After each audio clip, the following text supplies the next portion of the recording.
Hello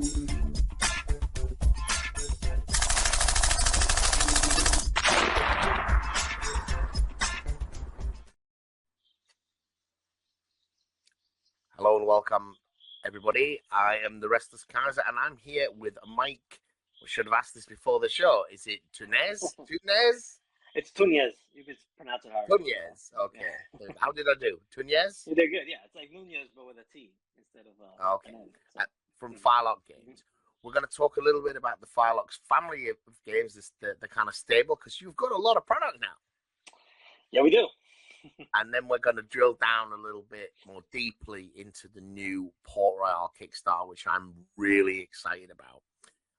So I'm not going to try and do any hobbying today because I think we're in a bit more of an interview situation. But for those that want to know, I am still working on the 15mm Clash of Steel British tanks. They will get done one day. Who knows? So, like Firelock Games, then. There's a lot of product there. There's a strong theme around the kind of 17th and 18th century in the Caribbean, but you have others, like you've got a First World War game and so forth. Tell me a little bit about how do you pick what you're going to do next? Well, it's pretty much just what we want to do.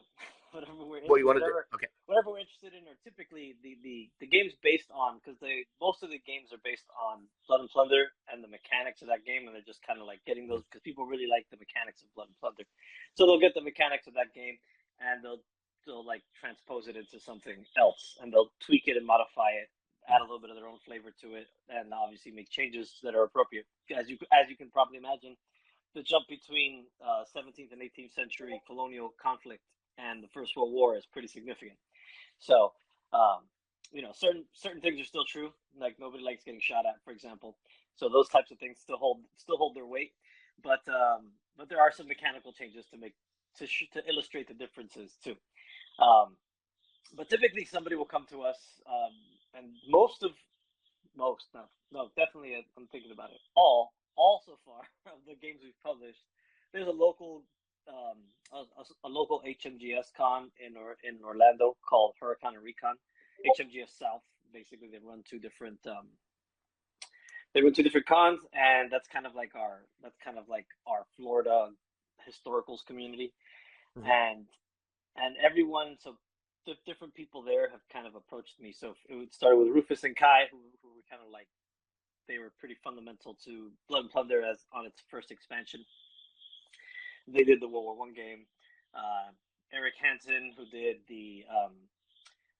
Blood and Crowns most recently, and then Damien Macomber and Edgar Pavon, who are the ones who did Blood and Steel, which is a Victorian Age game. They all come from that same convention. So people will just pitch us games there, and if we think it sounds good and looks interesting, we'll publish it. Okay. And the other thing I'd wondered about, because a few people are very precious about their games and their setting, and I've seen your YouTube videos here and there. Like you're quite motivated by the history, like the real history of this kind of Port Royal. So, because there are a million video games and novelizations, and it's all like and all that kind of thing. And the reality is that these exciting episodes in history are a span of period of 200 years, right? They didn't all happen every week. How purist and how important is it that your game is authentic as opposed to adventurous? I mean, there's no sea monster models for Oak and Iron, for example. Right. I'm not super purist, believe it or not. I guess I sort of am, not so much in a historical sense, but just in more of a vision for an individual game kind of sense, right?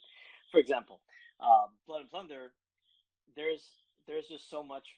When we were working on Blood and Plunder, there's just so much like pirate stuff out there in all kinds of media, video games and things. Not so much tabletop games, but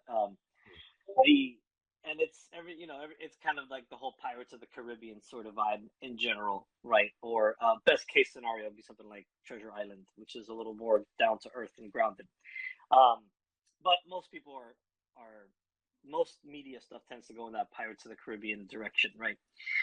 Even if they try to be historical, like Assassin's Creed or whatever, to some degree historical, although not very much at all. Mm. But they don't have. I don't think they have. Haven't played that game, but I don't think they have sea monsters or anything. I think they may have a kraken, but I think it's like just a squid. But I don't know. Anyway, yeah.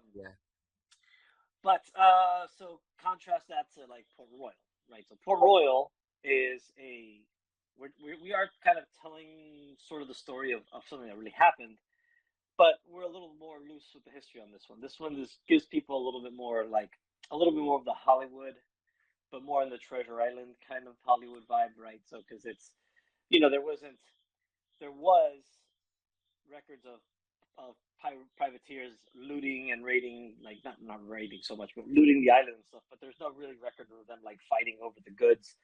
There's not records of Carib raiders or Dutch privateers coming in and trying to raid the island in the immediate aftermath. Like news took a little time to spread, so we've made some concessions just to make it a more interesting game. And because we do have Blood and Plunder, and Blood and Plunder ports directly into, you can use any unit of Blood and Plunder will work in Port Royal.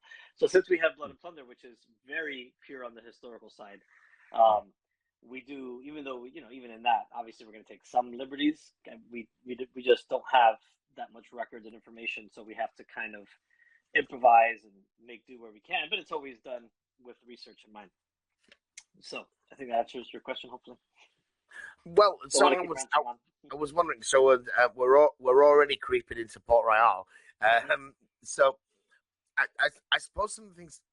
It's for me. I love my history, but it's the things for me. What I like about games is the space that you can move into, about how the people of the time saw the world, as opposed to today. Sea monsters, no. To them, they absolute factually exist. They're definitely out.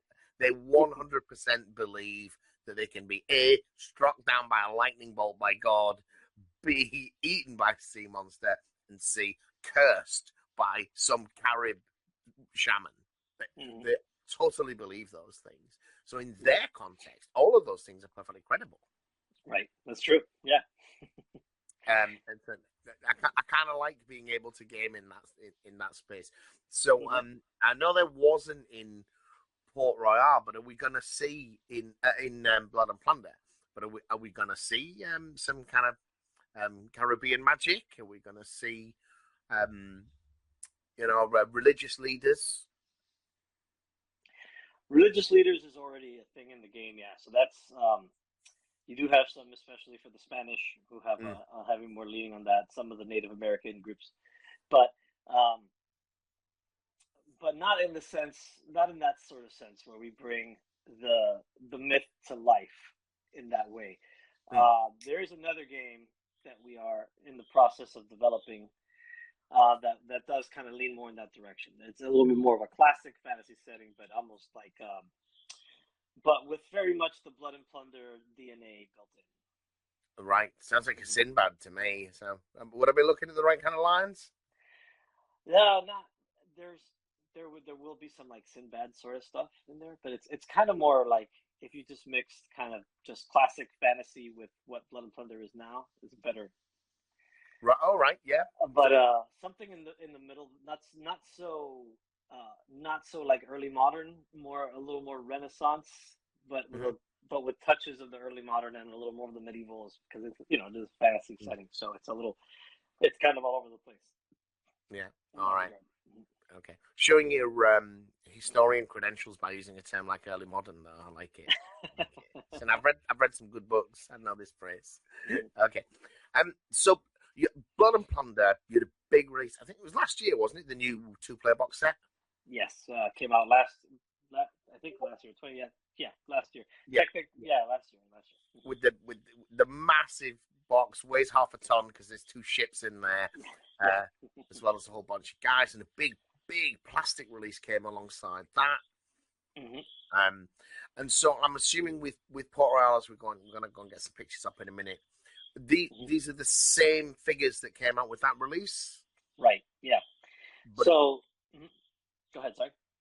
but it's a much smaller scale. We're right down in the weeds. This is 6 to 10 guys crawling around in some place that's supposed to have some treasure, having a fight over it, in a la Pirates of the Caribbean movie. Or oh dear, we've just lost Mike. Hopefully he's going to come back. There we go. Sorry about that. There we go. Don't know what happened there. As if by magic. And so right down, it was much more the kind of thing that you would read in a novel or in a watching a movie. This is like a small cutting out party from a ship, doing the actual bit where they get the stuff or whatever, right? Exactly right. Yeah, you can play with as little as 4 models and as many as 15, and the box is going to be the exact opposite of the gigantic big box that that you saw for. If you're familiar with like probably the most common, probably everybody's pretty familiar with the classic BattleTech box. So it's a box about that big that you get the game in. But in that box, we've got a 2-foot by 2-foot board with enough terrain to really fill it nice and dense. And it's all punch board ruins and walls and things like that. And you get about 15 total models, 12 of two of the sprues, what is basically a sailor box, what we sell the sailor plastic box, and then some extra models and bits and things in an accessory sprue.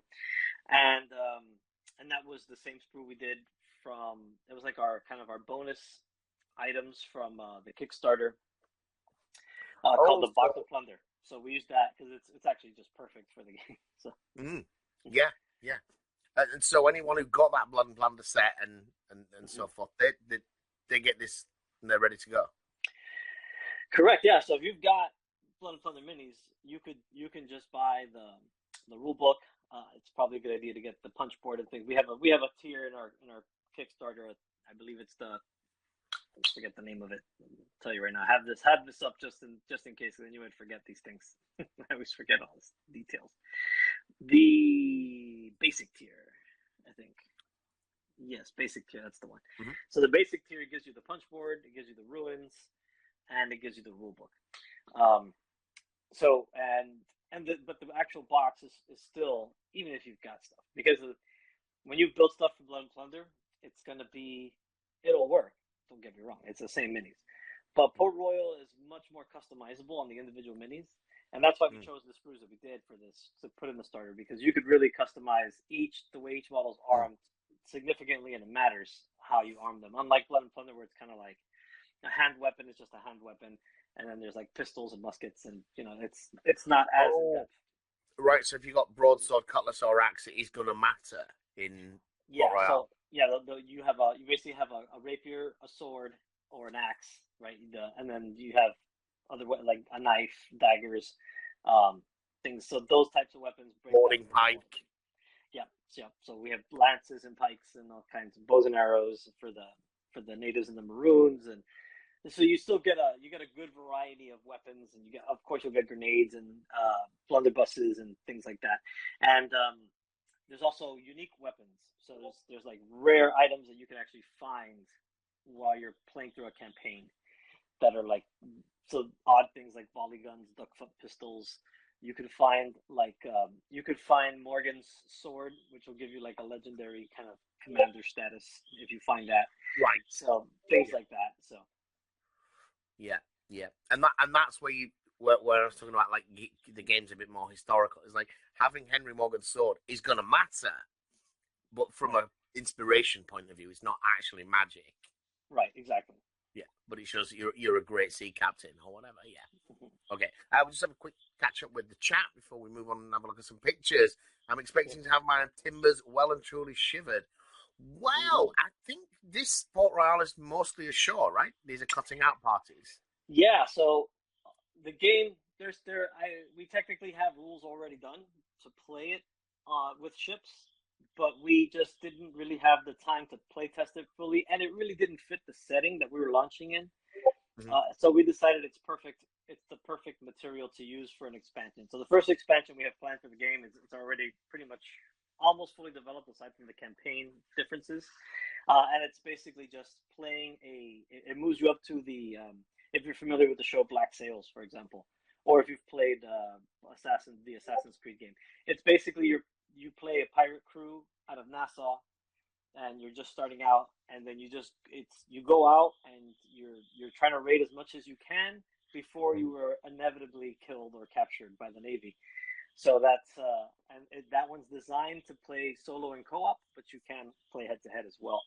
Um, so that one's kind of so the sea rules will be in that's going to be a pretty quick expansion that'll follow. We may even put beta rules up for it just so people can play the sea battles because the rules are written.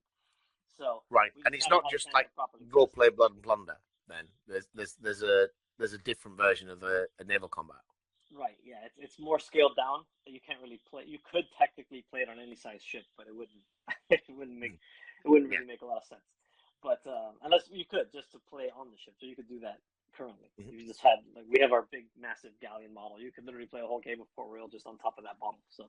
Well, that's true. You could bust one up a little bit. This is wreck. Yeah. Mm-hmm.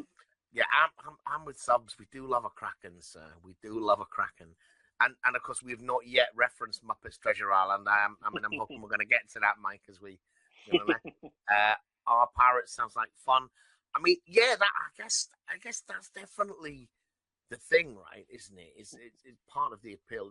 There's a lot about gaming that I indulge in my gaming, which just evoke really fond memories of childhood. You know, the things that I really enjoyed doing. Who doesn't want a fully painted set of Hero Quest? That they never had a nicely painted one as a kid. They had 2 models they tried to paint and then left the rest or whatever. And I know a lot of guys go back and do that. But the appeal of like playing pirates, beautiful. Pirates are fun. So the game, kind of pirate Frostgrave style and size. Very much so. The board size is a little smaller. You're playing on a 2 foot by 2 foot typically. You could play bigger. You could play. Technically, the rules are set up so you could play on a table as big as you want, and you kind of just set a point on the table that the action is going to center around. So if you want to build like a really big table and just for the fun of it, and then that kind of adds some tactical flexibility of where you're going to deploy and set up and stuff. It gives you those options. But all you need is a 2 foot by 2 foot. You can technically play a little. You can play like an 18 by 18. I think is as small as you can take it. But 2 foot by 2 foot board. It's about I think I said already 4 to 15 models aside. And in the campaign, it's a little more inspired by Mordheim. I really like the way Mordheim did their campaign system specifically. So there's a lot of that in there. It's not the same, but it's similar. So kind of there were some things that we actually changed that I thought would be better, and then I ended up going back to the way they did it because in testing, I understand now why they did the way they did certain things that I didn't understand before. So, but it's in that vein though. It's basically campaign driven. You could play it one off, of course, and it's got I'd say it's a lot more. So Frostgrave is a game that, although I really admire the design and the whole way it's set up, it's not my type of game. I played it a few times. I didn't really get into it. It's not tactical enough for what I like. So Port Royal's more in that vein. So if you really like kind of more of a competitive style game, but that has that narrative aspect, this will be something you enjoy. Interesting. I mean, what I never liked about Frostgrave is you really needed to read and understand the 200 spells before you start playing. Because the tactics of the game are the spells you pick. Yeah, that's true. That's true. That could be maybe why I didn't take from it, because I just kind of picked a few spells that I thought sounded good and just rolled with that. So yeah, I didn't read through them all. But I do think that the kind of the modern gamer market we've definitely seeing that the smaller game in terms of space, model count. There's a huge market, and also time. So I'm gonna take a punt here and say this game takes an hour and a half to play.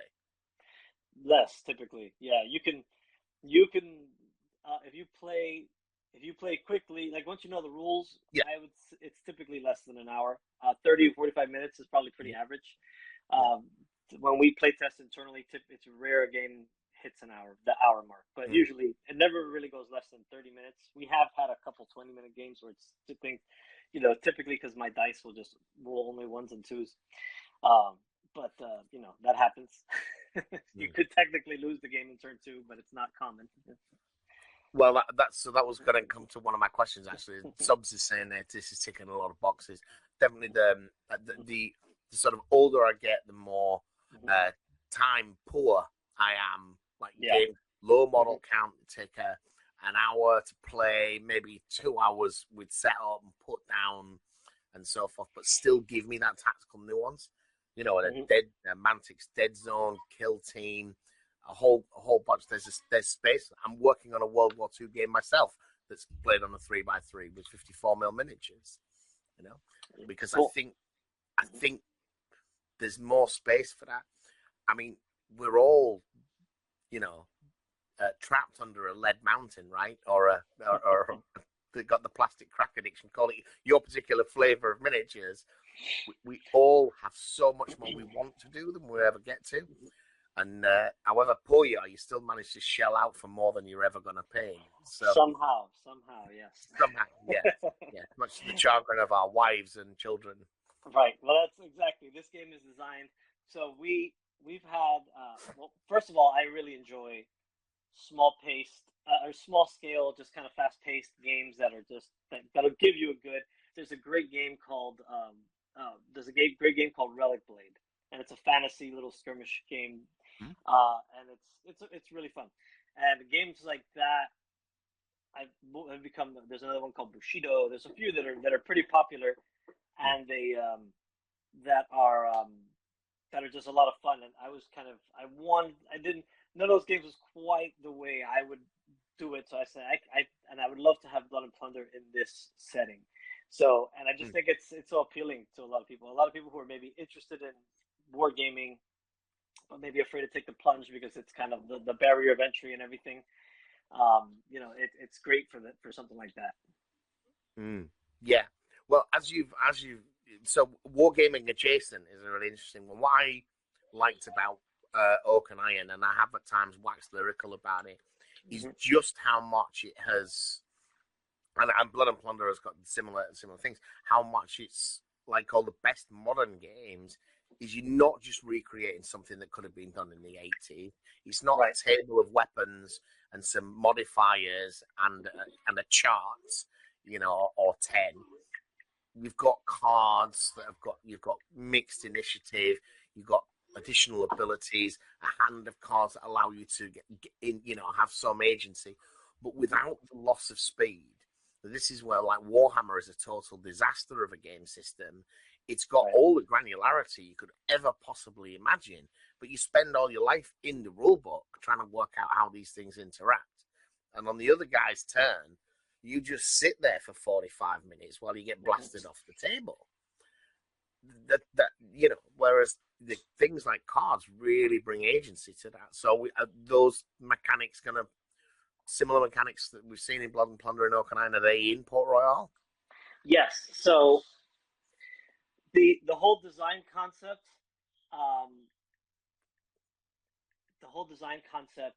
is kind of centered around you. This is, instead of playing an entire army like you play in Blood and Plunder, you're playing one of the squads, and kind of how that would go together, right? So, so we don't have the card mechanic because it's not an alternating activation. It's action, I go, you go, but it's broken up with reactions.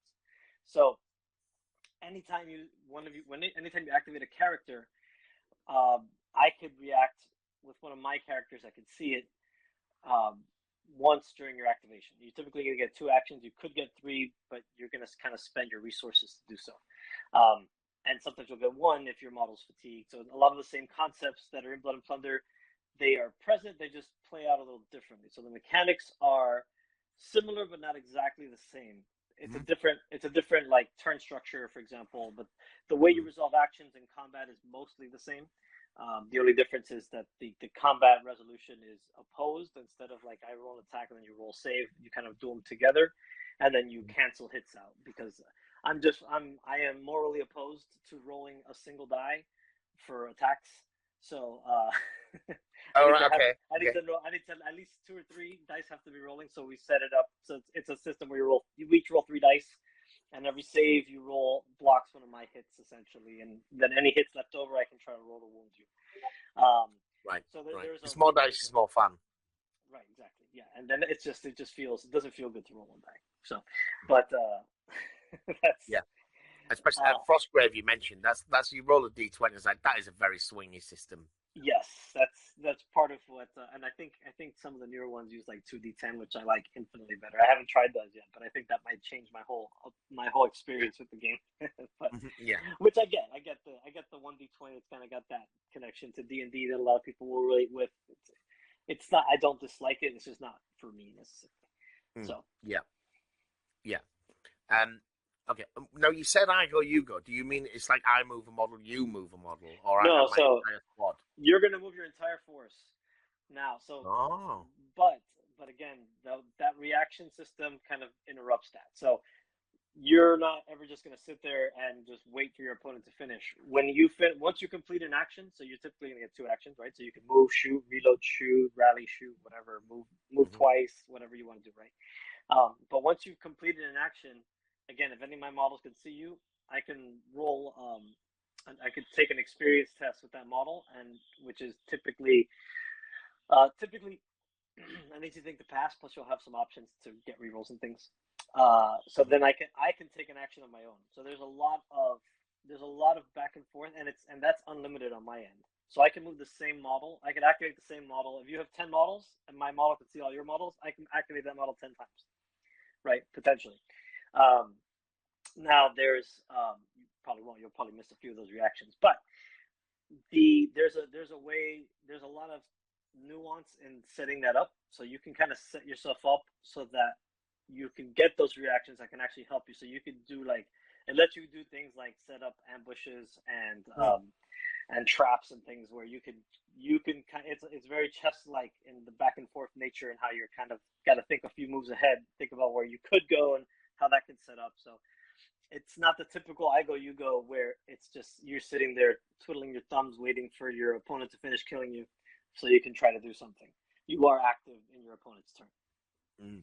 It's very much like I think the first game to really do this is Infinity. So if you know it's similar to Infinity, it's not as intense. This is the 17th century, so it's not really like a shootout kind of Infinity kind of game. Right. But it's very much in that vein of things. You don't have to get out a little widget to find out whether you can shoot somebody. Right, exactly. Okay, cool. Yep. All right. I know people really loved Infinity, those that were into it. Yeah. Loved it. So you mentioned, and we both mentioned about getting shot off the table on turn 2. So one of the problems with skirmish games, the ones that don't work so well, is exactly that. I mean, if you are unlucky in turn 1, the lucky shots killed 2 of your guys, and you've only got 5. How have you kind of addressed that in this? Because that's you play 5 skirmish games. That happens. Yeah. And it's not fun to play out the rest of the game. You basically, all right, well, let's just start again. You won that one. Right. So it can technically, it's pretty rare. It can happen, but it's not terribly common. And when it does happen, you're never really totally on the down foot because it could swing the other way just as easily. It does put you in a position where you got to play more carefully. But like, so we've had it happen where early in the game you do end up in that situation, but you're able to come back from it. It's not just like, well, that's that. So it doesn't have that necessarily, just by the nature of when you shoot some. So just to give you a mechanic example. So like I said, when you do the opposed test, so if I attack you, so there's also the limitation of reloads on the weapon. So you can't just shoot infinitely, with the exception of bows, but bows are hard to kill people with compared to muskets and pistols and things. But so the way it works is you have to roll for every hit you get through, which typically is rare to get more than 1 hit through at a time. So it kind of tends to be a slow burn on your characters. Now there's no like wounds or anything. Like if you take a wound, you're dead. But instead we use fatigue, so it's kind of like an injury or suppression or whatever. It's kind of just shook up. Yeah, not on his best day. Idea. Right. So so you anytime you get hit, you're gonna take fatigue, and that will start to degrade your models over time. So And also because the game is centered around capturing the loot, Mm. you can still do that. And because it's designed to be played at a dense table, you start to kind of sneak around more, and your opponent's gonna try to corral you in. So there's a lot of ways to do it, but in the when you hit somebody with an attack, you typically need to roll a 10 if they're fresh. If they have no fatigue on them, you need to roll a 10 on a d10 to kill them, which is doable. A little less with a black powder weapon like a musket. But again, range attacks are much more difficult to land. These are smoothbore weapons, so you gotta be pretty lucky to kill two people with musketry early game. Mm-hmm. And so, but by the same token, that same luck could be reversed. So Mm-hmm. you could just kind of isolate. If you try to build like a musket heavy list, it'll be pretty easy for you to like isolate a few of those musketeers and just kind of take them out. This has been the experience so far. And then you'll be able to grab more loot as you're going, because they tend to be. It takes you a lot of actions to fire and reload your weapon and do the whole thing. So, and get to a good firing position in the first place because of the condensed nature of the board. Mm-hmm. Okay, and the other big one with campaigns is the snowballing. Mm-hmm. Yes. Like, okay, I won game one. I went into game two with quite a big advantage because your guys were all shook up to hell. Right. And by game three, I just didn't want to play no more. So Yeah. again, what's the? I mean, a lot of more modern attempts at skirmishes have got around this by basically you can't each new battle as a new battle with a new army with some legacy units. How are you approaching that with? So far, that's been the main thing we've really been focused on making sure works. So we have played. One of the goals for the game was to be able to play out a campaign in a day, right? So the games go quickly. So you could spend a day, like an afternoon on a weekend, right? You could just kind of play a full games day. You can play like a 4-game campaign, and that was one of the goals. So that goal is also important for playtesting because we wanted to make sure we got that snowball thing correct, because we definitely have seen that happen. And a lot of games, like you said, they deal with it by taking a lot of the fun stuff away, right? So by simplifying the amount of things you can do and get, etc. So we didn't want to do that. We wanted to keep all that stuff in there. But there are a number of things we've done. So the first and most basic is that you'll see in lots of other games is the underdog bonuses. So we use a point system that we call or for campaigns specifically, we use infamy. So your infamy rating is basically your points value for your force.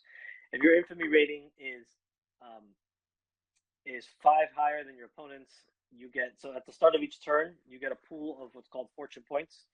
And people familiar with Blood and Plunder will know fortune points are basically, you get them at the start of the game, you get 3 of them, and you can use them to reroll things or redraw cards.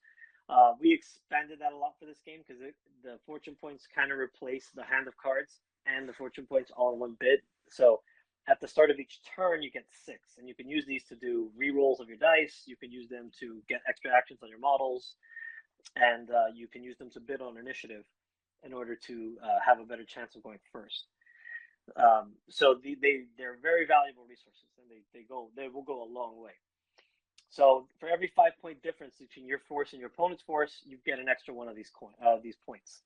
And so if you have a 10-point disparity, which is a pretty big disparity, you're going to get 2 extra points, which that could be 2 extra points could be a pretty big difference in the game. Not only that, but we always use the infamy rating to break ties on things. So and to give and they're going to get their choice for scenario deployments, the starting positions for the game, things like that. They're always going to get a little bit of an edge. They're going to get more of a choice compared to the other fours, instead of just random rolls at the beginning when you're setting up your scenarios. The lower infamy players typically going to get to. You're still going to roll for things, but the lower infamy player is going to get to choose which side of that they're going to land on, essentially. And then further, we also made it. We really focused on trying to find a balance between expanding your force and maintaining your force. So we have at the end of every game, you've got to divide up the plunder, right? And the more experienced your guys are, and the more of them you have, the more you have to pay them. And if you fail to pay them, they will potentially mutiny and kill your commander or get rid of him and replace him with some other guy, which could be pretty debilitating if you've really worked on building up your commander.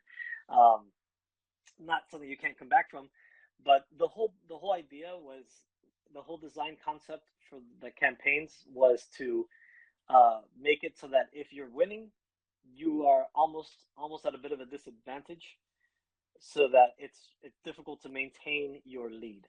So you have to kind of fight to preserve it. You've got to balance your resources well, and make sure that you keep that and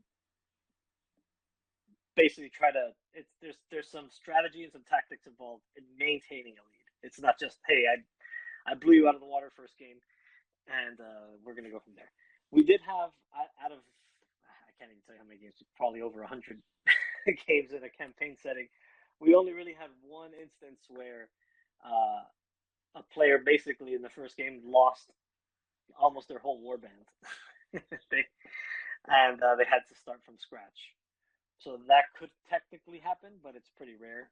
And the catch-up mechanics again are there. So if you do have to do that, it's not the end of the world. You can still jump back to the campaign with new warband and if you have late joiners, same thing. You can have late joiners in your campaign, and the balancing and catch-up mechanics will kind of help move things along. Right. And what you're describing there is that game we've all had at some point in our lives where you can't roll anything but a 1, right? You just exactly. It's just the dice gods hate you today. Dice just have ones on them. What are you gonna do? yeah. Well, I like that because it's enabling. The guy who's leading is definitely getting ahead, and you're taking all of these small things which can be quite significant but are difficult to put a points value on and saying, well, these are some of the ways that we can boost the underdog, right? So in each new mission for the campaign, you are going to take the same guys you had last time, bring them forward. You may be recruiting a couple extras. Yeah, and typically your recruits are going to be mostly to replace your losses, unless you're very lucky. So you'll end up. We make it's difficult to advance. Now your guys will level up, and it's harder to kill like your officers' characters, or basically your heroes.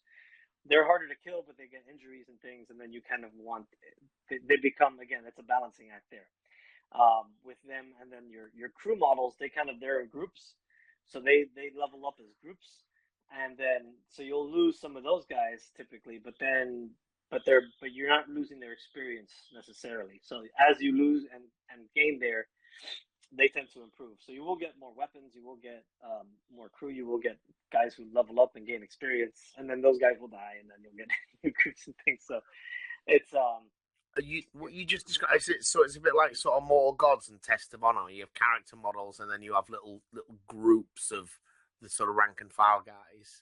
Sort of, but the rank and file guys still operate independently. They're not like in little squads. So they're but you just, as far as campaign tracking, they're in groups. So that's just how you track their experience and such. And they either live or die. They don't really gain injuries or anything like that. Yeah. Whereas, which is one of the things where an original design idea was that everybody was the same in that regard. But we found that playing later campaign games, it started to become really easy. It was too much stuff to track, and it started to become really easy to forget who had what. So making it so you only got to track up to 4 injuries. You can have up to 4 officers. Technically, you can have 5 because your henchmen could level up into officers. So you could potentially have 5 officers, but even that is not too bad. But when you started to get like 7, 8, 9 models, and each guy's got a different injury and leveled up differently, it becomes difficult to remember who was who. So that's one of those things from Mordheim where we kind of went back to what worked, where that's how they did it. And I always thought, like, I kind of want my regular guys to level up more, but I understand now why they did it the way they did, because it just makes it easier to track and keep track and you don't remember things. The campaign after battle activity should be 20 minutes around the table, right? Not an hour of bean counting and like, exactly. I could give these 2 guys a knife, and that would like very rarely make a difference. Yeah, but I guess it depends on the kind of game that people are looking for. But I definitely found, again, sometimes the campaign games, the campaign is more effort, and that's definitely not what I want. So, characterization, our experience of some of the campaigns we've worked on camera. Once you put a name to a guy and you use that name in the game, they develop a character. Yeah, exactly. Because you remember that this is the guy that always rolls one. I don't care what his stat block says. This guy's a chump, and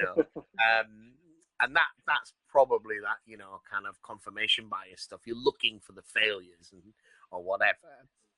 So if you're going to have a name generator in this, it's not something I actually thought of. That's not a bad idea. It's an easy thing to throw in there for the different nationalities and things. And you probably already printed the books now, though, have you? No, not yet. So we're still the game has not gone to print yet. We've started to work on the factory with some components. The book is the last one, just because I like to wait to the very last minute to get as much extra testing in as we can. So right now we're still trying to. The one thing I haven't been able to test as much as I'd like is multiplayer games. Like freeways and hallways and sustaining balance. We have rules for it. I just want to make sure they work.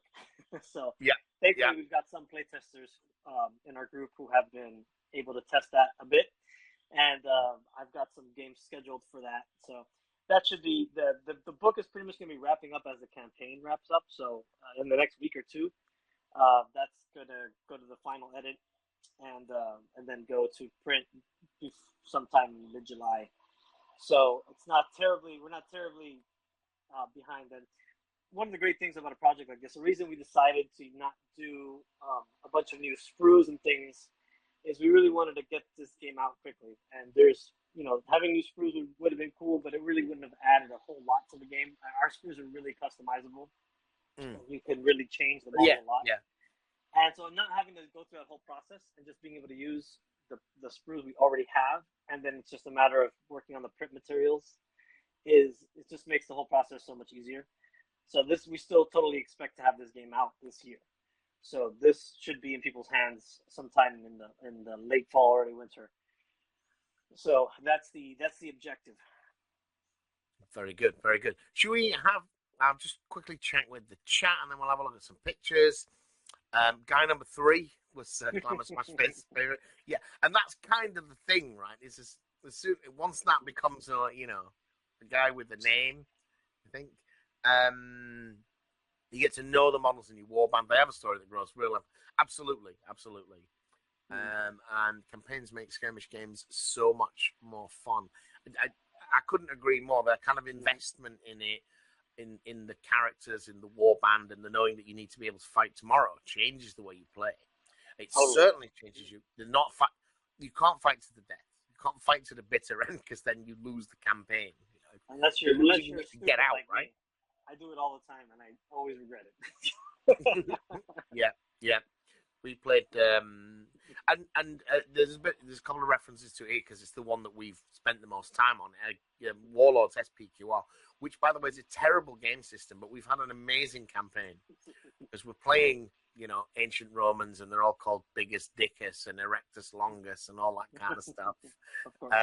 And it just shows you that you can have a fun game experience just by being a campaign. Oh yeah. By the virtue of that, and I going forwards, I'd already committed to the fact that if a game has a campaign system, I'm playing the campaign system from day 2. Now, I'm going to play a game to get to know the mechanics of the game, right? Because I find all too often with campaign systems, you play a game 4, 6, 8 times. You feel like, oh yeah, I like this game, and I know what I'm doing.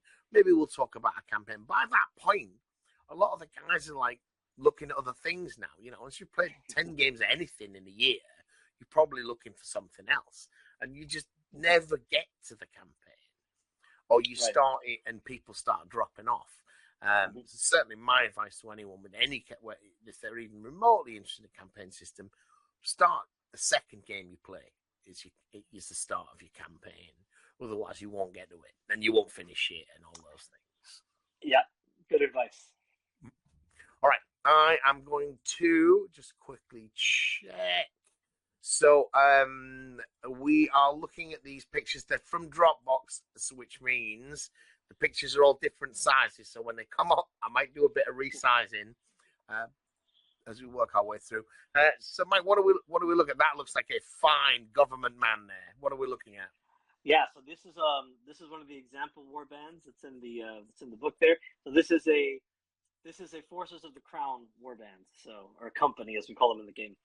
So you got in the center there, you've got your commander, your captain. Then off to the left with the pistol and sword, you've got your lieutenant. You got a midshipman there with a musket over his shoulder. A sea dog, so one of the Royal Navy sailors there with a pair of pistols, and then you've got a couple of soldiers.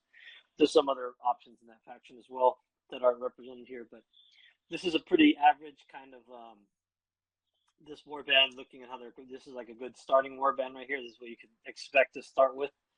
So you'll see the guy. There's not, you've got a good amount of invested in weapons here. So this faction has a bonus where a lot of your models will start with free equipment because they have issued weapons. So they're going to be a little better armed than most. Or not the most. There's a good amount. There's a couple. I'd say almost a little less than half the factions have options like that. Like the English and French privateers or pirates, they get some bonus equipment as well. But this one gets the most. And by the crown, you mean the English crown? Correct. Yes. Port Royal in Jamaica is an English colony at this point. Excellent. And these models come from two different sprues, are they? That one is three. So this is technically from three, yeah, because the commander there, he's part of that accessory sprue that we talked about. And then the midshipman and the sea dog are from the sailor sprue, and then the lieutenant on the left, he's a bit of a mix. So he's got bits from the sailor sprue, and he's mostly from the soldier sprue, and the other two on the right are from the soldier sprue. Right. So the kits are pretty interchangeable too, which is helpful. Nice. Okay, and the one you said was a midshipman. He's the one with the slot with the rifle over his shoulder. Yeah. The musket. Is that, we know as a midshipman? Is that because of the hat or? Nope. It's just they didn't really have any kind of uniform or anything, so he would just be looking like a seaman, as you see. Okay. So. Cool. All right. Next one. These guys look lovely. Yeah, so this is another one of the example war bands. These are Caribs. So you can see they've got war clubs, which are pretty good at causing some extra fatigue and throwing your models off guard. And they've also got the bows and arrows, or one of the two factions that can take bows and arrows. Which bows and arrows are great because they're oppressive in the fact that they're just going to keep on shooting you and not stop. But they don't have to reload. But they're not very powerful. So they don't get any. They don't. So typically, you get bonuses to your damage attack to try to basically kill a model, based on certain things like the amount of fatigue they have, how many hits you got, etc. They never get any bonuses. They just always. You need a straight 10 to kill somebody with an arrow. Right. That is a big arrow that guy is holding. They did. Their arrows were sometimes like 5 feet long. But so here we have, this is the Jamaican Pirates starting war band. So these guys do get a little bit of an equipment bonus, you see. So in the center there, you got the captain. And then to the left with the lance, you've got the bosun. And the guy to the far right would be a quartermaster. And then you've got a freebooter in the back with the two guys with muskets are freebooters. And then you've got a sea dog who's in the back with the blunderbuss and the axe. Very nice. So this is a maroon war band. So this is escaped slave communities and also leftovers from the Spanish resistance when the English initially took Jamaica. So they're a really fun war band. They're experts at ambushing, and they get a lot of advantages. When you have one of the actions you can take is to conceal yourself. These guys are able to do that. These guys are able to do that kind of as free actions every now and then, and they can be really sneaky. They have like a command rule for the whole turn, where you pay some points and then some of your resources, and they just all immediately vanish. So when you think you've got them, they can kind of escape just when you think you have them, which is very. If you ever read the history of the Maroon resistance in Jamaica, it's very fitting for them. And you've got I don't remember which one is which on this one. The only two I really remember are the English and the Pirates because those are the ones I used in my demo games. Mm-hmm. uh, but I know you've got your commander is there with the pistol and the club, Mm. and then you've got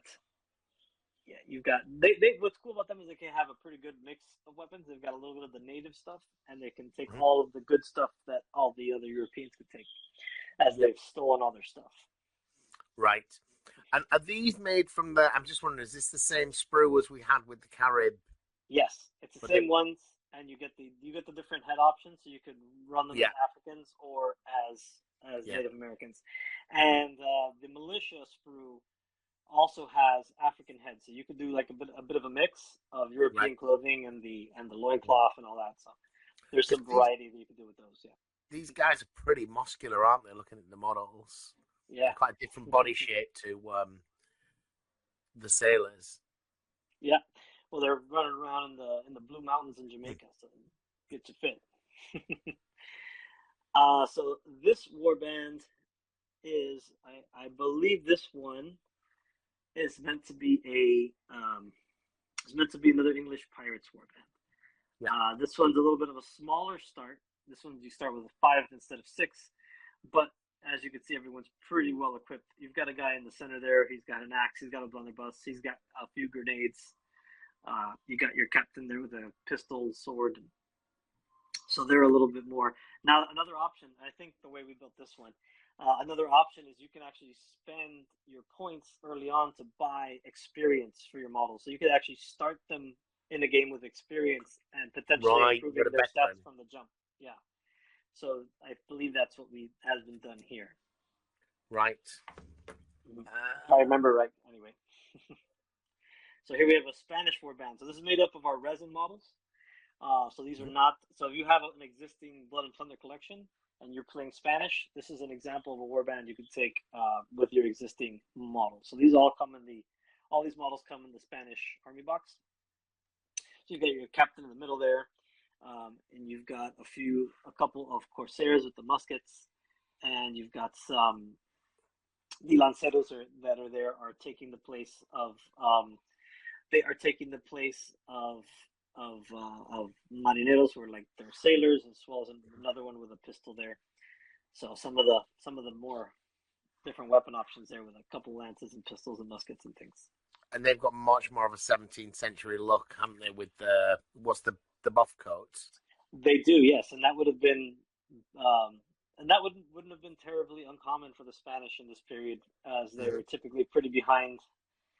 They didn't get as much stuff as they liked from the mainland, especially if they're lower class. Yeah, and presumably the Caribbean rather than South American colonies. Yeah, these guys could typically have come from anywhere. But yeah. So here's another similar one made up of our resin models, and this is the Dutch. So this is a more the Dutch like they're a good brawly faction. They All get right. bonuses. They get bonuses. So Dutch sailors were known. They would duel with knives. That was like a thing. They were like expert knife fighters. So Well, like they knew. recreationally, they would duel with knives. You could call it recreationally. It's probably accurate, but Okay, more to settle disputes. But it's not there how were we see the types. Dutch today. Yeah. So, uh, yeah. So they have they lose a lot of the penalties you get for using a knife or a dagger instead of a sword or an axe or something like that. Right. So it's one of their faction advantages. So as you can see, Mm. we've got a couple guys there with knives Mm. and muskets and things. Here we have same thing. So resin models, but built for our French models. So we have the infamous Boucanier there on the right of the captain. We've got a filibuster, a couple Morons, and as you can see, these guys are pretty well armed. The filibuster model on the left, he's got a pair of pistols, he's got a knife, he's got his musket. The guy in the middle's got a pistol, a sword, and an axe, which you get some bonuses for. And you can kind of mix the advantages of both weapons if you kind of do two different melee weapons. Oh, right. Yeah. And yeah, the commander's got a brace of pistols, and the Bucanier's got a knife and a musket. And a And magnificent outfit. absolutely magnificent. Yes.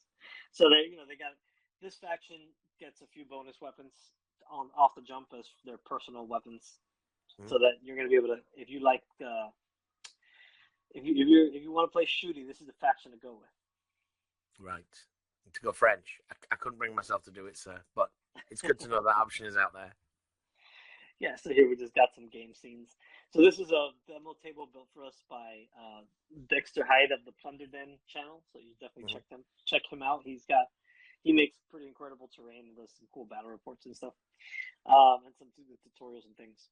So this is the demo board he made. Then we just set up some scenes on there and took some pictures to give people kind of the impression of the game. And that's a good, this is, you can see the density of the terrain. There's a lot of places to hide and move around. Yes, and this is the thing about being on a 2 foot by 2 foot board, right. and if I may say so, I mean this looks very Mordheim meets Pirates, right? Everything's a bit dilapidated. That's part of the inspiration. Yeah, I mean, well, Port Royal was completely destroyed by an earthquake and a tsunami that completely devastated the island. So it's ruined. It's a mess, and this was just the battles in the aftermath. Right, and you're playing in that particular moment in time. Correct. Yes. Right. I see. That's why everything looks the way it does. Yeah. Okay. So here we go. Just another. I love our photographer does a really good job with these fake night shots. That's just a light that he set up there to make it look like a moon, but it looks pretty cool. Yeah. So we got some more things. I whizzed through these a bit.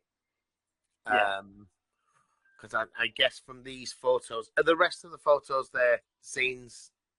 Should be, yeah. Showcasing the models. So where can somebody come and play test the game on this beautiful demo board then, Mike? Well, the next place will be at Gen Con. So we'll be at Gen Con, and after that we'll be at Huracan in Orlando. So we'll have this all out there so people can check it out and play it, see it. We may have a box. We may have a copy of the box already by Gen Con. That's the hope. So we'll see if we have it there. Oh right. Okay. That soon. Yeah, that's soon. So we've got the only missing component would be the book, but we'll probably have just like because the book will be done, but it'll be probably still being printed, and so we'll probably just have a local print copy to show. So, but we should have a complete box. It may not arrive because sometimes when they fly it from China, it takes a few weeks to arrive, but. It may not arrive in time, but it'll be close. So I think we might be able to have it there. That's the hope. Okie dokie. What I'll do then is I will go on and we'll have a look at the Kickstarter website so we can talk because there's obviously Kickstarters. They come with extras. There's a lot. There'll be a launch box and there'll be some extra things depending on what people do. When will people who don't Kickstart be able to get hold of this? Is that hopefully in December of this year? That's the plan. We'd like to have it in.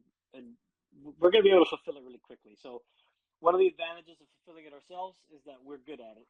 So we've done it before. Yeah. And we should be able to do this. We should be able to get this out totally in a couple weeks once it gets to our warehouse. So once it's out to backers, it'll go right to regular release about a week or two later. The retail version. Right, the retail. It'll be the same at this point. So that is the current plan. So hopefully we get it early enough that we can have it out before Christmas but if not, it'll be just after. Worst case scenario, sometime in like January. So pretty soon for people who don't get on the Kickstarter, but you still have your chance to get on the Kickstarter. So, if you've got a Blood Plunder collection already, especially if you're overseas and worried about that cost and whatnot, there is the book version, which is the basic tier, which I mentioned is if you're in the UK. I don't think there's any that ships as a book, so there shouldn't be any VAT on that. And then the rest of them are The rest of them, I'm sorry, the digital version, of course. If you just want the PDFs and whatnot, that's obviously you're going to get that with no VAT or shipping. So, Mm-hmm. Yeah, so we'll talk about shipping as we go through the Kickstarter. mm-hmm. But yeah, I mean, we know you're just off the back of a really successful Blood and Plunder Kickstarter, and those were big boxes, and you seem to get that all out on time. So you obviously know what you're doing in that respect. So here's the Kickstarter page for anyone that's interested. Port Royal. Here we go. So you've not actually got a. Is there a goal? I mean, is this fully funded? This is going to happen, right, Mike? Oh yeah. Our goal, all we needed to fund was 15K. So Okay. or 15,000 US. What is that? About 11,000 or so, 12,000 pounds. Yeah. More or less. Yeah. So right now in dollars, we're at let me refresh here. Got my phone so I can 90,000, just under. Yeah. So in US, that's 113,322 and just under 90,000 pounds. So we're doing very well. We're very appreciative of all the support. We've had the great thing is the number of backers. Yeah. I think I'm hoping to exceed 1,000 backers by the time the project is done, which to me would be the best thing. It's just getting people the game. That's we make games so people can play them. So looking at this and create your company. Are you seeing what I'm seeing? Yep. Just check that. So create your company. Some of the factions in there: Pirates, Buccaneers, Spanish Corsairs, Dutch Capers, Maroons, Carib Raiders, or Forces of the Crown, which is the correct choice, by the way, people, if you're not paying attention. Can you cross recruit? So you can't cross recruit, but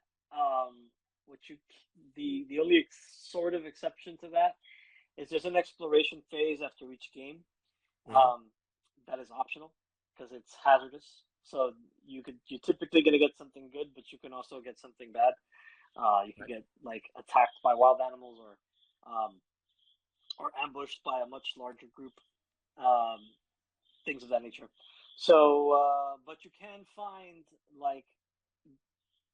find various characters you can add to your warband that are just kind of roaming around. So you can get like old veteran buccaneers, which would technically be part of the Jamaican Pirates faction. You could find like surgeons and priests and things of that nature, important officials, all kinds of people like that you just encounter wandering around the ruins. So that is the only kind of cross play that exists at the moment. Right. But you think down the line in expansion, I might be able to get like a Carib guide or something like that? Yeah, that's definitely possible. And we're gonna. So we talked about the first expansion already, but we plan on doing several expansions in different kind of locations and settings and specific stuff. The game actually originally started out as kind of more of a French and Indian War kind of thing. Oh, really? With like fur traders and stuff like that. So that's obviously something we'll move to. We talked about the Scottish Darien adventure in South America, and a few other things. The one where everyone died? Correct. That makes twice. Those are the types of things that make for good campaigns. So right. But why did they all die? Because it's horrible over here. That's why. So there's definitely going to be a few expansions that cover different settings and different things where you'll have more. One will include new options and things as we go, of course. So. Okay, so going back to this, again, the aftermath. So you have campaign sheets. So are these like faction cards for your warband? Yeah. So since each faction's got a couple special rules that is attached to them, we made the actual roster sheets faction based. So you've got you don't need to. All your stuff is on there. It kind of has a little bit of all the quick reference for their factions and all that. All the important stuff is there. So we're trying to minimize. Another goal of this game is to make it light on looking stuff up and on components, so that you don't need a ton of stuff to get playing and you don't need to be going back to the book constantly. So you don't need a bunch of cards for your stats. Everything's just on your roster sheet. Yeah. Roster sheet, quick reference, and we also have the deck of cards, which lets you do all the scenario setup and the random tables with cards instead of having to roll. Oh, is it procedurally generated missions? You get a map Sort of. deck and a mission card and a random event card or something. Yeah. So what you'll Like get Oak is and Iron. a little bit. Yeah. So what you'll get is you'll get one for deployment and you'll get one for special rules for the mission, because the mission's there's always gonna be 5 plunder tokens on the table that you got to capture, and then the nature of those will change with this or the there's just various things that'll change with the special rules cards, Mm-hmm. and the deployments will also add a lot of variety to how that's done. So how you'll start the game, where you'll deploy, how things will go down will vary a lot. So it's a little bit of it's a very basic mission generator, but it does its job. So every game's a little different. Cool. Adventure on the tabletop, so you build your warband. Yep. How does it play? So we're going to see some of the these are some of the components, right? Right. What's in the box? Nice skull and crossbones box. D10s. You've not gone for proprietary dice this time, Al. No, your dice. You'll have dice with pictures on. Yeah, Oak and Iron is the only game we have that has the proprietary dice. So. Oh, really? It's just the one that I play. It's just that one, yeah. All right. Okay. The rest of our games use D10s, just regular numbered D10s. Yeah. Okay. And then so you got 15 unpainted models. So that's 2 of the sailor sprues that we got with the old Blood and Plunder, presumably. Well, I say old, it was only last year. And then this other sprue, which was a Kickstarter, is that right? Right, yeah, that's some of the bonuses. And then those are the 3 characters you get in there, and then below you'll see some of the bits.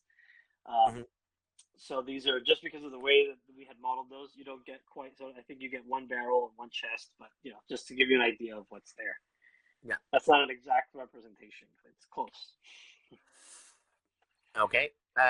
Now, card tokens. Mm-hmm. How good are these card tokens? Because any tokens you need to play a game with. I don't know if you'd seen Adeptus Titanicus. It came with like laminated card type, basically photographic paper was the token. Like, this is disgusting. Yeah, so as a game token. So if you're familiar with Oak and Iron, it's going to basically be like that. So yeah. So it's like a laminated grey board, right? With a polished finish. Great. Yeah. Great. Measuring tokens. So you've got numbers on this little widget here. You don't. Yes. You don't need a measuring tape to play. So everything is, if you're familiar, so just the same way Oak and Iron is a completely self-contained game in a box, this is the same. Mm-hmm. The exception here is that you will need to glue your models together and cut them out of the sprue. So it's a little bit of extra effort to get started, but it's this is completely self-contained game in a box. So you don't need to add rulers, measuring tapes, anything. You can just play right out of the box and be good to go. Right out of the box, you're good to go. And then this punchboard terrain. Is this made of the same grey board? Correct. Yeah. So this is pretty durable. Yeah. So we're getting and we have there's different material options as well. So we may find we are getting So when I said stuff's already kind of in production, this is the main thing that I'm focusing on for the beginning. So this is already in production, right? As far as they're making the dies and stuff to cut it all out. So within the next week or 2, we were hoping to have it before the project, but unfortunately, we had to already do some tweaks and go back and forth, so it didn't quite get done as fast as we liked. But it's almost done now, and so that stuff I expect to have it soon, so we could inspect it and look at it, put it through its paces, make sure it's the durability that we want. It is thicker. We looked at a lot of other people who do similar things. There's a lot of punchboard terrain by like Green Stuff World, and there's another brand I forgot. They have they use little plastic clips to connect it all. And we looked at Infinity and a few other ones, and they were using a little bit of a thicker board than all those. So I think it should be more durable, and it's got like a nice UV coated finish, and we're told it's the best of this option, so we'll see when we get it, but we have some other options to work with, so we can have them cut different ones, and we're gonna go from there. So we're gonna make sure it's the most durable option. Right, and that's coming in the box. And when Yeah.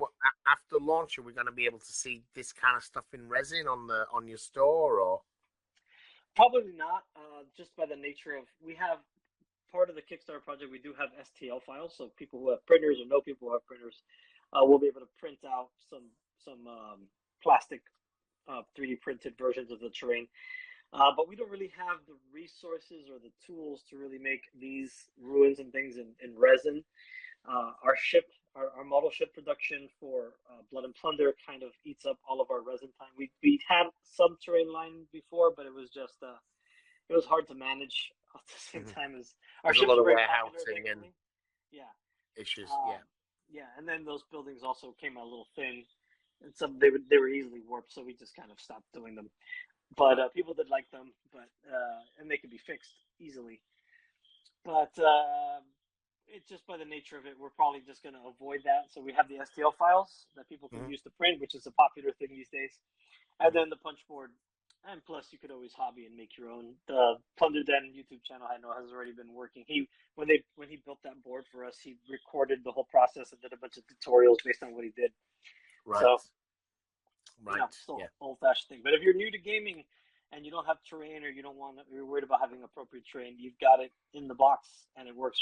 It works well. We have some of the other ones. We bought some ruins of different types, and they work great. They're kind of convenient in a lot of ways. You don't have to paint it, which is nice. So you just put it together and throw it on the table. Which again, and right down to the terrain. I often say this with if you a good starter set contains the two things that are often missing in many company starter sets. One is a playmat, and the other is just even the tiniest bit of terrain, because that just transports you to the setting. I think a really important component for establishing the uniqueness of a game and its setting and its place. And I feel with the starter set, not including a playmat, it's just so unfriendly to new gamers. Yeah, I know totally anybody agree. in the industry, clearly I'm not going to use that paper playmat. I've got a lovely board to play on. But when I was 14, this would have been my first game, Just give me a paper playmat, for goodness sake. Exactly. Yeah, I agree wholeheartedly. As you can see, we always do. Blood and Plunder had the same. Oaken Iron has the same. This has the same. Yeah. So we have a neoprene version of it as well, and this is just a mock-up. This is not the actual one. It's going to be a little more muddy looking, kind of like the board, more like the board in the other photos. As the project's developed, it's got darker, has it? Is that what you're telling me? Basically, yes. Yeah. Okay. Cool. All right. And then you've got some stretch goals and so forth, and people can opt in and get extra bits. So stretch goals. You can see some of the STL terrain there and stuff as well. Right. Wild Beast Attack. Is that during the game, or is that they're just cosmetic? Yes, they can actually attack you during the game. You put a model on the table and it'll start harassing you and such. Right. Okay, and more coming soon. And then with this, then we've got down the bottom. These are your existing plastics, correct, which are pretty modular models, because I've had those from Blood and Plunder. All right, and then on the actual thing, then, so as Subs has pointed out, often with these things, if you're getting more than the book, anything that's kickstarted in the US for a UK EU thing is going to end up being expensive compared to buying, which was why I was asking about retail versions. Right, I figured that was why, and it's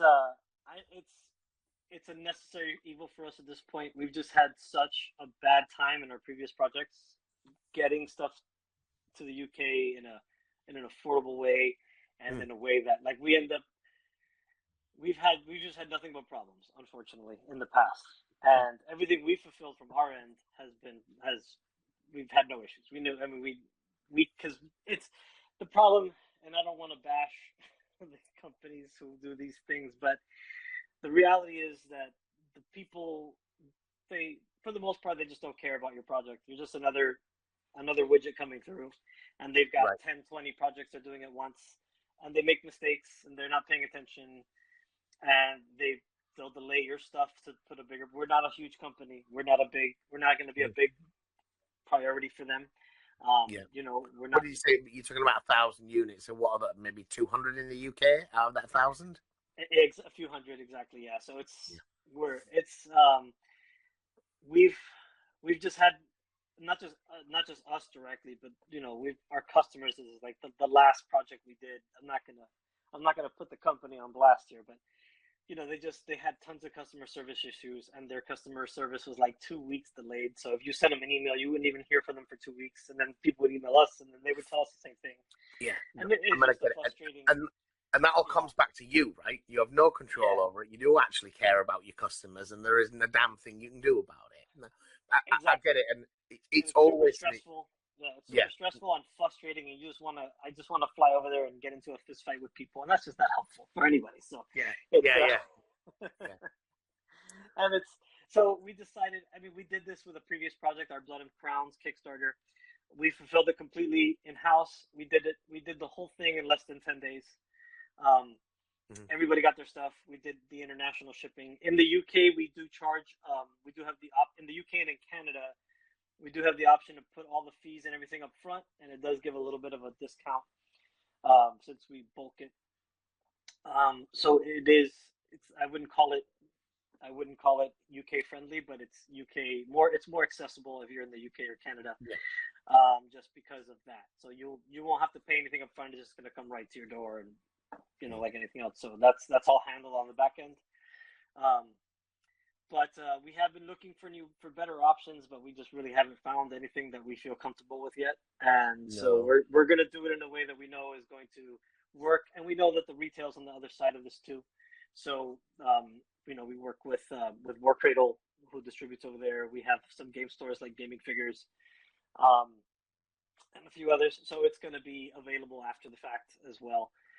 And typically in the past, you know, you may have to wait a little bit longer to get it instead of backing it.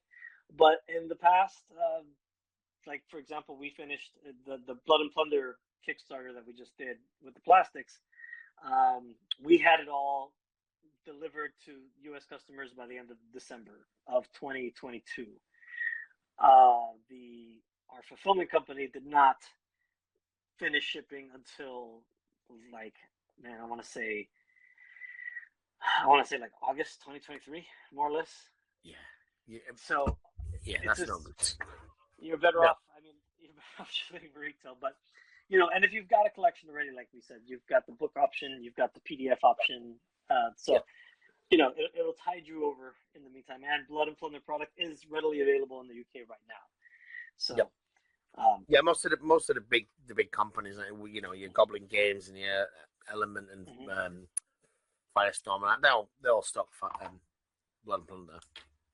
The problem is always that, like, you know, if they haven't got an item in stock, you might have to wait quite a while before they can get another one. Right. But when you get bigger, they'll get more accessible, right? Right. Yeah. As the company grows. That's the hope. That's the hope. All right. We won't go down to everything out, but Laser Park, you're going to be able to buy extra card terrain. So there's two questions there, isn't there? One is presumably you can buy you can always buy extra components in the Kickstarter, yeah? Is there going to be a pledge manager as part of that? Yeah, so post campaign, you'll be able to, and during the campaign now we have add-ons. One of which is an extra set of card terrain. So that is you can buy as much of it as you want. Although one set is enough to fill a table, 2 sets you could really go crazy, which is cool. So I definitely wouldn't discourage you from getting 2. And you can start building different buildings, can't you? The first set you build it the way the instructions tell you. The second set you experiment with, knowing you still got a playable game back there. Right, exactly. Stuff like that. And will it be available after the Kickstarter though? Will you be selling these in in a Ziploc bag or something? You get a couple of sheets of this terrain. Yeah, everything in the project right now will be available in retail. Magic. Or is already in some cases. Yeah. Okay. I think those were most of the things. Pledge manager, and then there's a lot of videos of demos and so forth. Picture of you in fine hats. Yeah, no, that's not you. Ago. That is me. That is you. I don't know why they chose that picture. I didn't pick that picture. Right. Okay. Yeah. It is a young you. That was when we first started That was right after our first Kickstarter, so you could tell the difference. You could see what a lot of these working with some of these fulfillment companies has done to my beard. So yes, yes. Right. And then the pledge manager stuff itself. So for UK purchase, well, no, we're looking at here is $39 is the digital, which is going to get you everything in PDF and the game mats and STLs of the terrain. So, and because there's nothing proprietary here in terms of dice, that's all going to work, right? Correct. Yeah. Yeah. Cool. You could just play with the measuring tape, no problem. The little tools in the box just make it easier. And you get that in the basic. So the basic pledge is the card terrain, all the rulers and tokens and things, and your rule book. Yeah, magic. And then for a little bit more, that's just the box right there. Yeah, plus the digital stuff. Box. Yeah. Okay, cool. And then if you want to go mental and spend real money, you get physical and STL. You get an extra sprue. You get the neoprene mats. What's the spray deck then? What's that? So that's the deck I was talking about before. So that's got it's actually a number of different little mini decks all in one. So one, it's got, if you're playing, so the game does have solo and co-op rules. So it does have the deck to run the AI. You don't need this. You could use regular playing cards, but this just spells it out right on the card for you, so you don't have to use the chart in the book. Right. So you use a deck of cards, and then you've got a table tells you what that means. Correct. In the book. The cards have the table printed on it, so you don't have to reference. Right. And then you've also got the terrain set up. You've got the event cards, and you've got things like that. Yeah. So it's just a bunch of different resources to just avoid flipping through the rule book, essentially. Right. Okay. And then this is just getting more figures. Correct. Yeah. This gives you one of each of our plastic boxes, as well as everything in the previous tier. And this is the retailers. Correct. Yeah. Okay. Cool. Or the person who wants 10 boxes for some reason. The person who wants 10 boxes. Well, you're very open to people wanting 10 boxes, I assume, Mike. Yes, I would be. I'm certainly open to that. Okay. And Mike, thank you so much for your time. I'm going to just sort of wrap up in the last few minutes, if I may.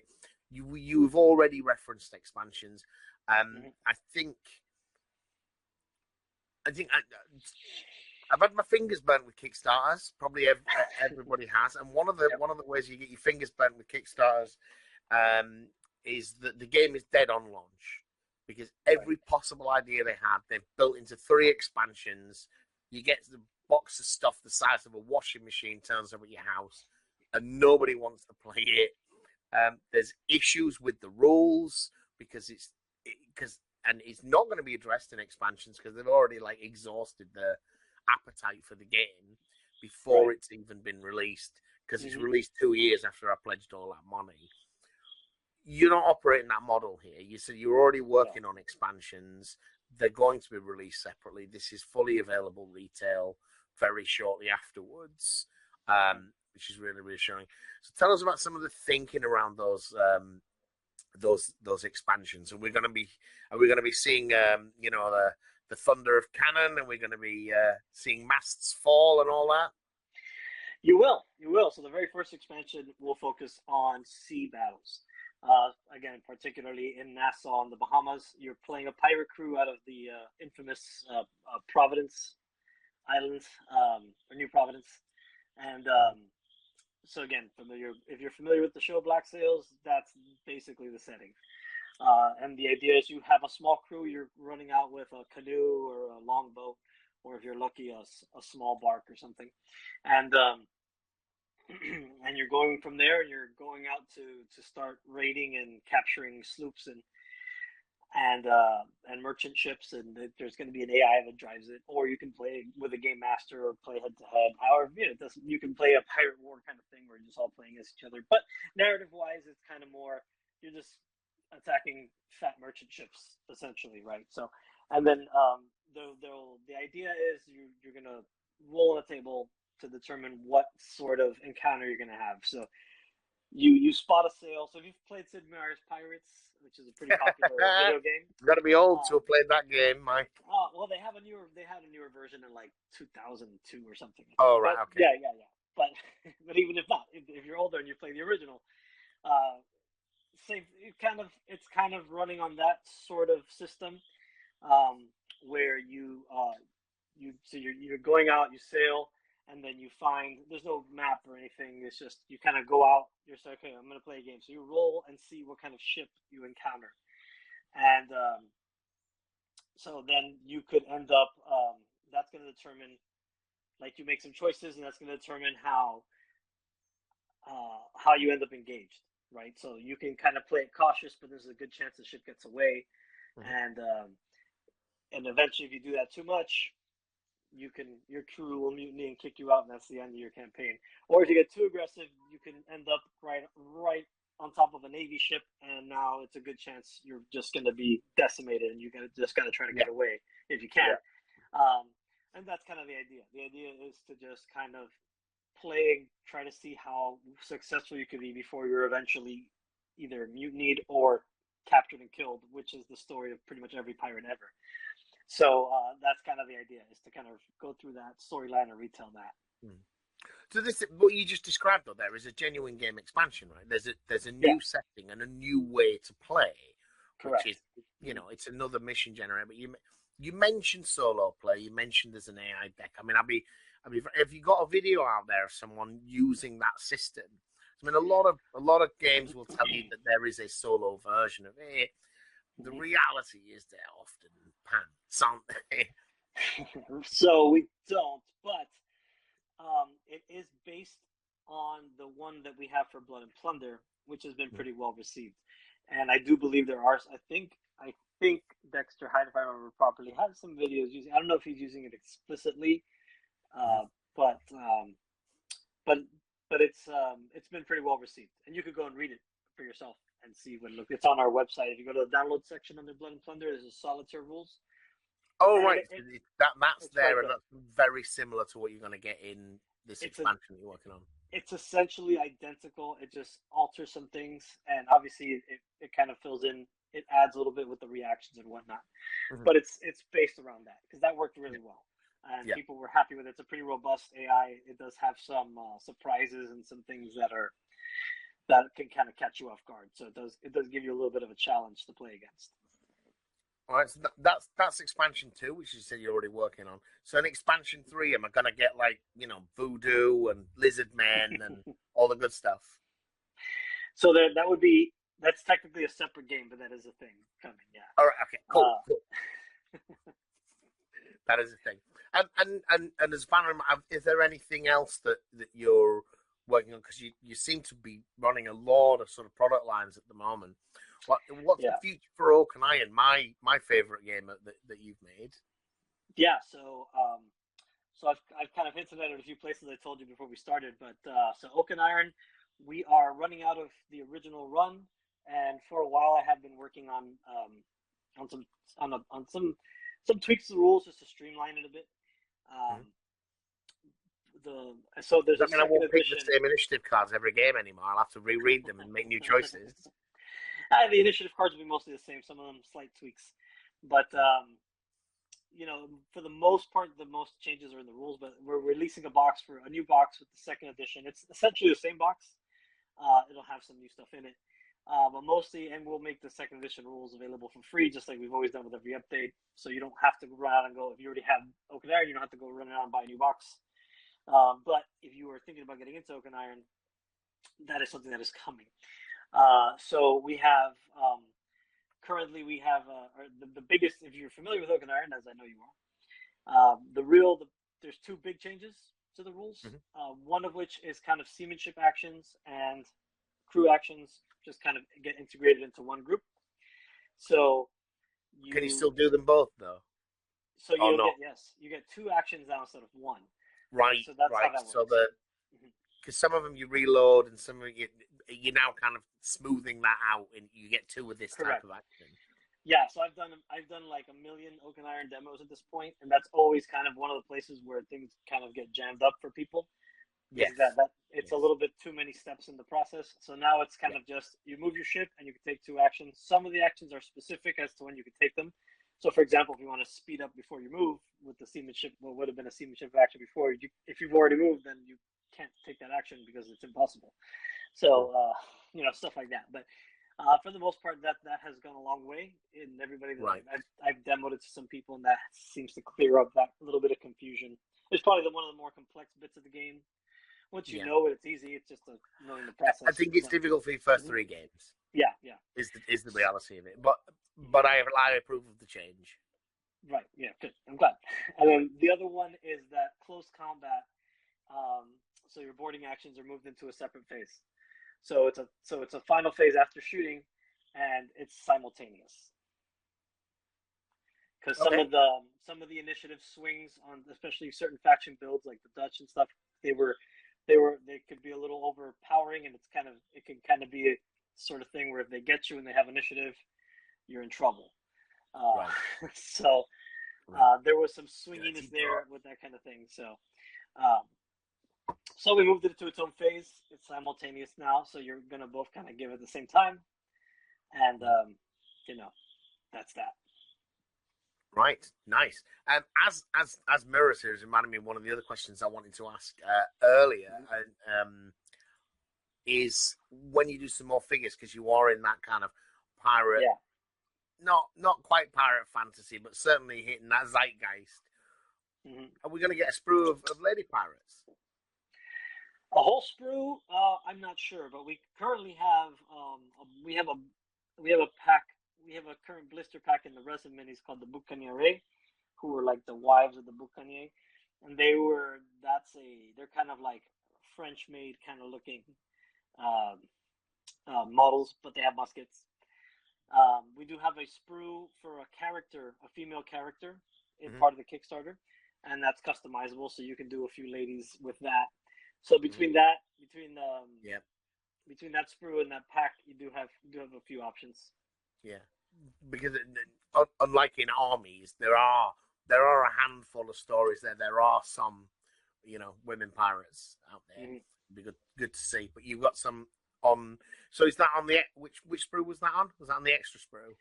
So we have some resin sprues that we're offering in this Kickstarter with Port Royal, and one of them. So there's different ones for different factions, and one of them is just a female, like a female pirate essentially kind of character.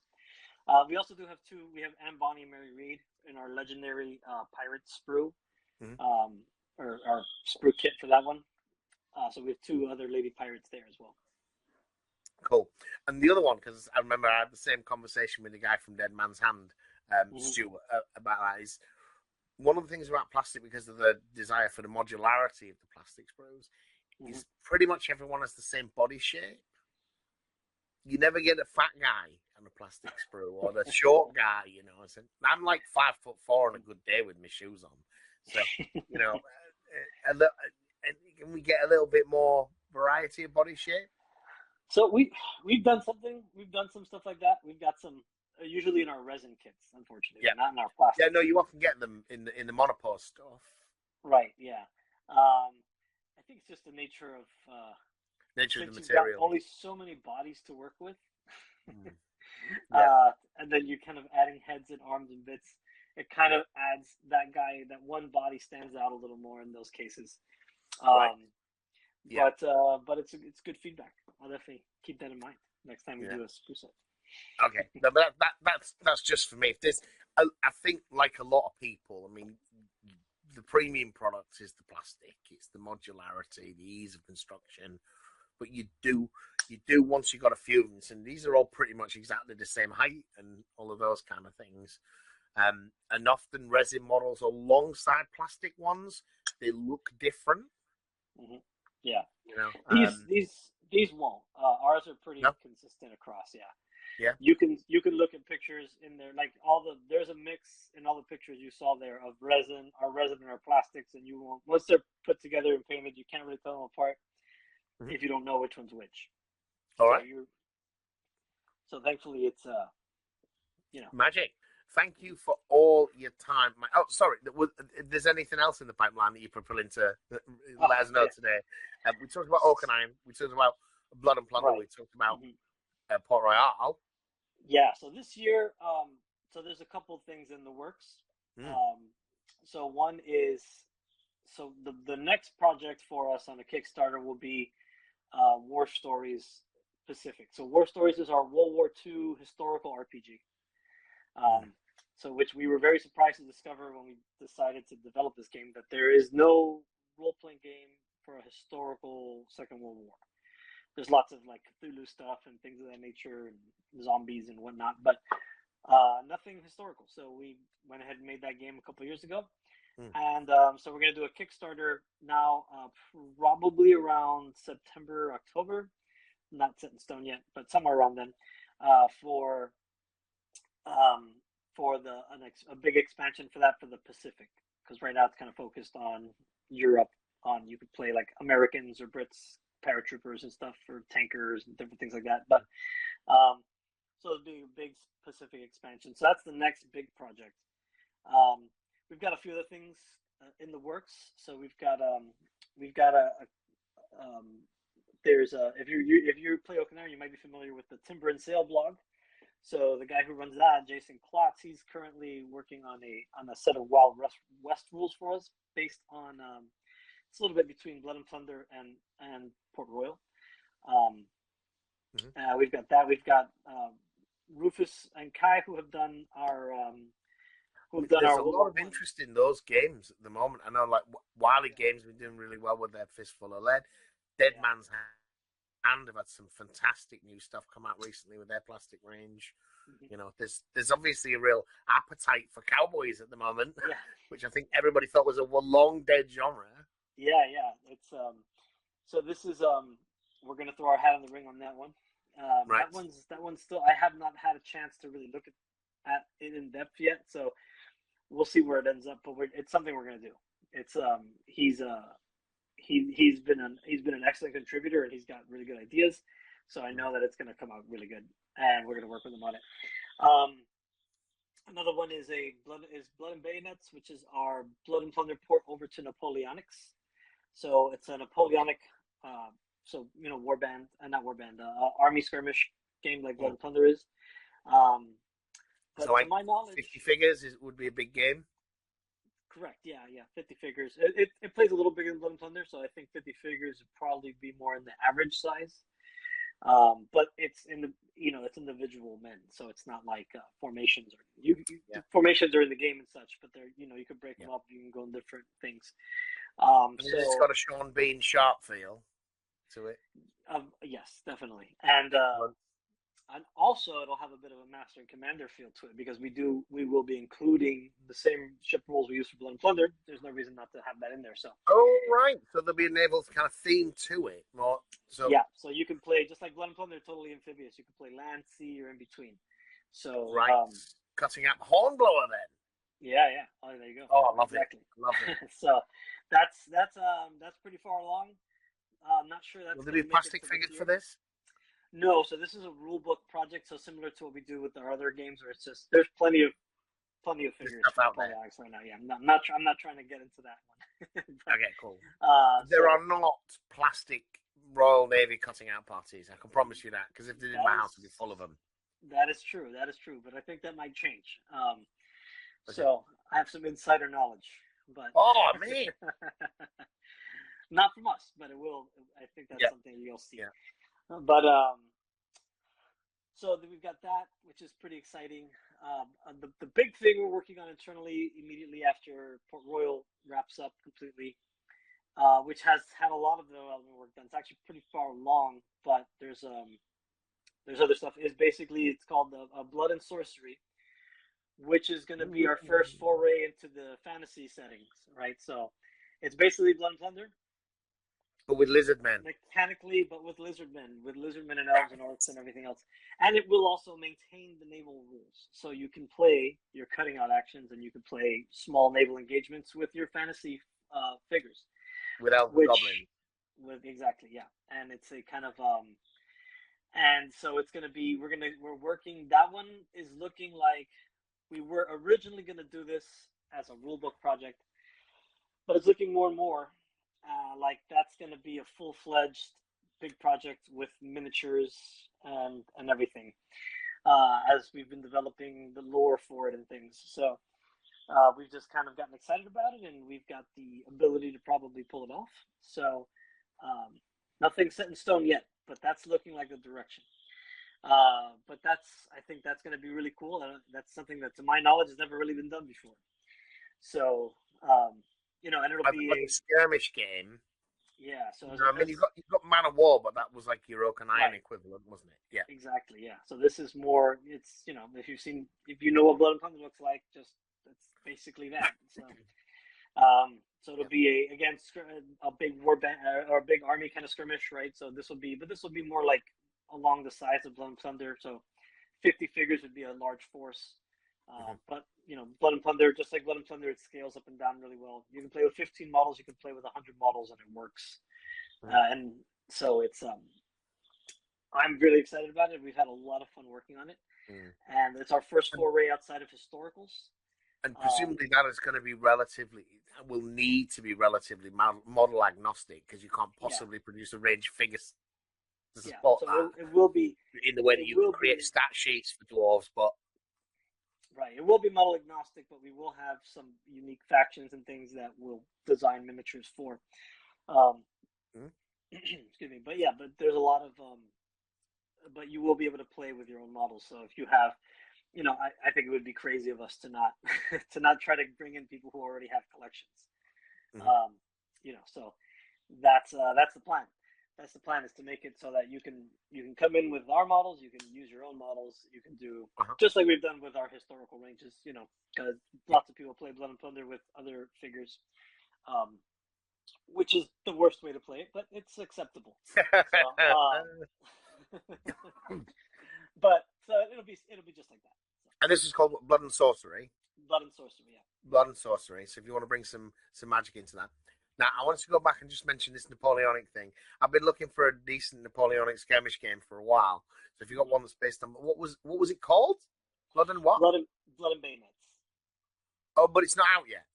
Not yet. No, that'll probably be out probably in the first quarter of next year. I'd say it's pretty far along in development. I don't have anything to do with it, thankfully. So it's able to actually progress. Well, it sounds like you did a lot, Mike. What's that? Sounds like you're doing a lot of projects. Yeah, we do have a lot. Thankfully for most of these things, I kind of just play test once in a while, and then work with editors and factories and whatnot. So it's still a lot, but it's not too much. So I can still work on at least one other game project on the side as we go forward. So right now, once Port Royal has been the one. So once Port Royal's done, the plan is to shift gears back into that. So, right. No, I'm very interested in that. I mean, if you're looking for some play testers, send us over a PDF. You got it. We will. Be very interested in that. All right. So, that was Mike from Firelock Games. The Blood and Port Royal. You don't got the word blood in it. It's not got the word blood in it. I know. Just so again, it doesn't have an ampersand either. It's the first game with no little war story. Yeah. And so Port Royal is on Kickstarter at the moment. Well, for those of you that are really nervous about the kind of shipping and satisfaction times, you're expecting international release retail version December, January. Yeah. Yeah? More or less, yeah. More or less. All right. Mike, thank you so much for your time. Thank you, everyone, for watching. As you popped into the channel, if you want to get a fighting fantasy hit to reminisce from your childhood, Mirror Manga reads on Sunday afternoons UK time. They play the old fighting fantasy books digitally on her live stream. And in the true tradition of playing fighting fantasy books as a kid, you are actually allowed to cheat. Which I was really impressed with. You're allowed to bookmark the pages and refight the fights, which is fantastic. But she is a good laugh, and you do get to vote on all the choices, so you can make her do all of the horribly bad things to do. And hopefully don't die in the course of the adventure. We'll be back in a couple of weeks' time.